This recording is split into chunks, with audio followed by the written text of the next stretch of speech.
નમસ્તે, કેમ છો બધા? મજામાં? ભાઈ, તમે તો ગુજરાતી અને અંગ્રેજી બંને વર્ષના મહિનાના નામ તો જાણતા જ હશો.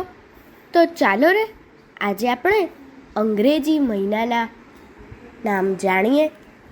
આ ગીત કવિ ગિરિરાજ બ્રહ્મભટ્ટ સરળે લખ્યું છે અને ચાંદ ઉપર વેકેશન એવા બાળ ગીતોના સંગ્રહમાંથી લીધું છે. તો ચાલો આપણે સાંભળીએ. આપ સાંભળી રહ્યા છો શાબ્દીના સ્વરમાં. જાન્યુઆરી ફેબ્રુઆરી શિયાળાની જાય સવારી, જાન્યુઆરી ફેબ્રુઆરી શિયાળાની જાય સવારી, માર્ચ ને એપ્રિલ બંને માસ ઉનાળાનો વધતો ત્રાસ, માર્ચ ને એપ્રિલ બંને માસ ઉનાળાનો વધતો ત્રાસ.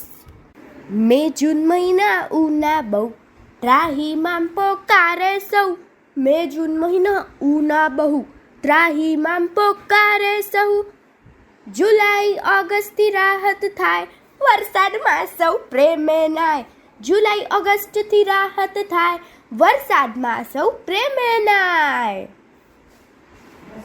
સપ્ટેમ્બર અને ઓક્ટોબર શરદમાં વર્ષાની ફરફર, સપ્ટેમ્બર અને ઓક્ટોબર શરદમાં વર્ષાની ફરફર, નવેમ્બર ને ડિસેમ્બર ઠંડી લઈ આવે વિન્ટર, નવેમ્બર ને ડિસેમ્બર ઠંડી લઈ આવે વિન્ટર.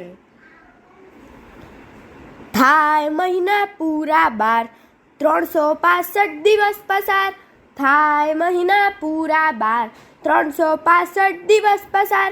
આ અંગ્રેજી કેલેન્ડર વર્ષ કહો કે બોલો યર, આ અંગ્રેજી કેલેન્ડર વર્ષ કહો કે બોલો યર, વર્ષ કહો કે બોલો યર. અસ્તુ.